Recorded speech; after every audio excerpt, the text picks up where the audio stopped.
हिंदुओं ने बना दी मस्जिद। प्यारे दोस्तों, अस्सलाम वालेकुम। आप देख रहे हैं इरफानी नेटवर्क यूट्यूब चैनल और मैं हूं मोहम्मद इरफान, झारखंड।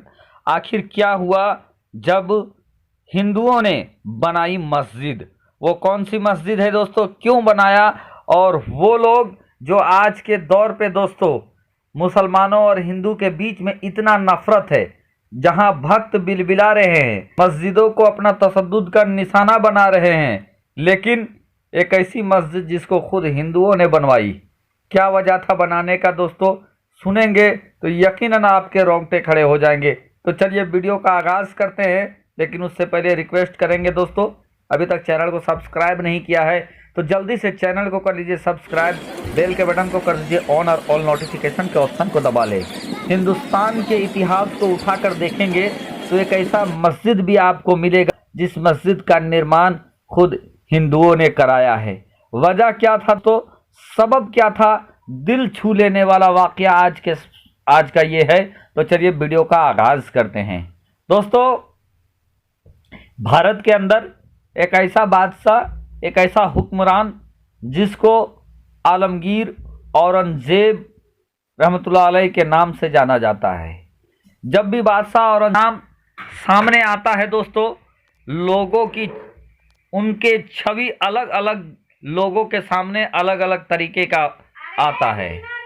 कहीं बादशाह औरंगजेब को अदलो इंसाफ का मुजस्समा माना गया है, तो किसी धर्म में उनको, दूसरे धर्म में उनको जगह जगह पर बड़ा सख्त बादशाह माना गया है।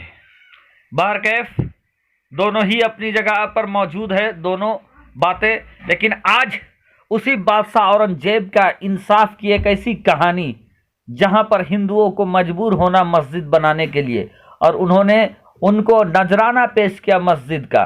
क्या था, चलिए वीडियो का आगाज करते हैं। प्यारे दोस्तों, बनारस का ये वाकया है। उस वक्त भारत के अंदर औरंगजेब की हुक्मरानी थी, बनारस भी उसके अधीन था। वहीं एक लड़की शकुंतला थी जो नहायत ही खूबसूरत थी, एक ब्राह्मण की बेटी थी। हुस्नो जमील एक बार जो देख ले चेहरा तकता रह जाए। उसी शकुंतला के ऊपर एक सिपाहसालार की नजर पड़ जाती है, और वो बनारस का सिपाहसालार था। बनारस का जो हिस्सा था उसी के देख रेख में था, बड़ा रसूख वाला था। उसने जब ब्राह्मण की बेटी, पंडित की बेटी शकुंतला को देखा तो उसका आशिक हो गया, और उसने ये कहा कि मैं तुमसे शादी करना चाहता हूं। अब क्या था, इसका धर्म अलग, उसका धर्म अलग।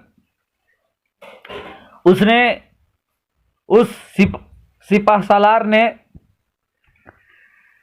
पंडित को भी अल्टीमेटम दे दिया कि अगर तुम अपनी बेटी की शादी मुझसे नहीं कराओगे तो मैं तुम लोगों को मार डालूंगा। बहरकैफ बड़ा परेशानी के आलम में था। पंडित भी परेशान, उसकी बेटी भी परेशान, बहुत परेशानी। उन्होंने जान बचाने के लिए ये कहा कि फला तारीख को हम शादी करेंगे, लेकिन दोनों ही परेशानी थे कि इस मुसीबत का हल कैसे होगा। कि इतने में उसकी बेटी को ये याद आता है कि बादशाह औरंगजेब नहायत ही इंसाफ परस्त भी है, और उसके दरबार में कोई भी जाता है सवाली तो खाली नहीं आता है। वो लड़की कहती है कि पिताजी, हम लोगों को जो होना है सो तो होगा, लेकिन एक मैं आखिरी प्रयास करना चाहती हूँ, मैं बादशाह औरंगजेब की दरबार में जाना चाहती हूँ। बाप परेशान हुआ कि बेटी तुम कैसे जाओगी, लेकिन उसने कहा कि बादशाह दिल्ली के लाल किले में नमाज के बाद निकलते हैं और तमाम फरियादियों की फरियाद सुनते हैं, मैं भी वहां पर जाऊंगी। बाप से इजाजत लेती है उसकी बेटी शकुंतला, और मर्दाना लिबास पहनती है, और मर्दाना लिबास पहनकर, भेष बदलकर वो दिल्ली पहुंच जाती है। दिल्ली पहुंचकर दिल्ली का जो जामा मस्जिद है वहाँ उसी की सीढ़ियों में वो खड़ा हो जाती है। बहुत सारे फरियादी भी वहाँ पर खड़े थे। खड़ा खड़ा बादशाह आते हैं, सारे लोग उसको अपनी अपनी फरियाद का रुका चिट्ठा देते जाते हैं। बादशाह देखते हैं, पढ़ते हैं, अलग अलग लोगों के अलग अलग हुक्म देते जाते हैं। लेकिन जब इस ब्राह्मण की बेटी शकुंतला ने जो भेष बदल के मर्दाना बनी हुई थी, उसने अपना चिट्ठा देना चाहा तो बादशाह ने अपने हाथ को खींच लिया। वो कही कि बादशाह, आखिर आप मेरा चिट्ठा क्यों नहीं ले रहे हैं? उन्होंने कहा कि आज तक मैंने किसी गैर महरम को इस तरह से देखा नहीं है। तुम अपनी सच्चाई बताओ कि आखिर तुम कौन हो? वो कहती है कि बादशाह, ये सच है कि मैं लड़का नहीं बल्कि एक लड़की हूं, लेकिन मेरी मजबूरी ने मुझे यहां पर लाया है। अब बादशाह औरंगजेब को जाहो जलाल आ जाता है। बादशाह कहता है कि बता तुम कौन हो। वो बादशाह को पूरा हाल बता देती है कि कैसे आपके एक सिपा सालार ने उसको मजबूर किया है शादी के लिए और वो दूसरे धर्म की है। इतना सुनना था कि बादशाह औरंगजेब जाहो जलाल में आ जाता है, गुस्से में आ जाता है। और गुस्से में आने के बाद कहते हैं कि जा बेटी तू चला जा और मैं तुम्हारा इंसाफ करूंगा। फिर क्या था दोस्तों, उसने कई बार उस लड़की को, शकुंतला को बेटी कहकर पुकारा और उनका दिल जीतने के बाद उनको वापस बनारस भेज दिया। इधर दोस्तों शादी की तारीख आ जाती है। लड़की आसरा देख रही थी कि बादशाह कब अब आए तब आए, लेकिन बादशाह आया नहीं दोस्तों। इतने में शादी का दिन भी आ जाता है।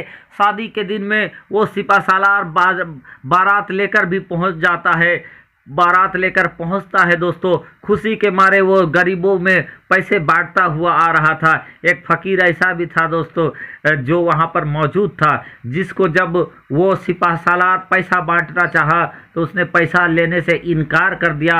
और इनकार करने के बाद उसकी कलाई पकड़ा दोस्तों, और कलाई पकड़ने के बाद अपनी चादर हटाया। जैसे ही वो चादर हटाया वो फकीर, तो वो फकीर कोई और नहीं बल्कि बादशाह औरंगजेब था। और बादशाह औरंगजेब को देखने के बाद वो थर थर कांपने लगा वो सिपा सालार। और उसके बाद क्या था, बादशाह ने फौरन हुक्म दिया कि इस शख्स को फौरन हाथियों से कुचला दिया जाए। बात जगह पर आया है कि 2 हाथियों को उस सिपा सालार के पैर में जंजीर लगाकर हाथियों से चिरवा डाला। और फिर वहीं बादशाह ने अपने ही एक वजीर के बेटे के साथ उस लड़की की शादी करा दिया। और उसके बाद वो लड़की खुश हो गई। बादशाह उसी जगह पर शुक्राना नमाज 2 रकात पढ़ा और उससे पानी मांगा, 1 घोंट पानी, और उसके बाद उसने पानी पिया। जब लोगों ने पूछा कि ये सबब क्या है, बादशाह औरंगजेब ने ये कहा कि मैंने उस वक्त जब तुम फरियाद लेकर गई थी तब मैंने अहद किया था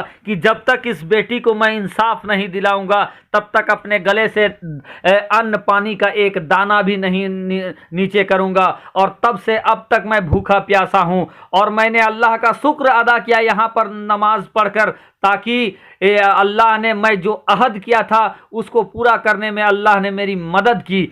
और उसके बाद वहाँ बादशाह दोस्तों पानी पीते हैं, 2 रकात शुक्राना नमाज अदा करते हैं। इसी चीज़ को देखने के बाद वहाँ पर उन्हीं ब्राह्मणों ने दोस्तों एक मस्जिद का निर्माण करा दिया बनारस में, जो आज तलक तारीख मिलती है कि वो ब्राह्मणों की बनाई हुई मस्जिद आज भी बनारस में मौजूद है, जिसको आप भी देख सकते हैं, सर्च भी कर सकते हैं। शुक्रिया, आदाब।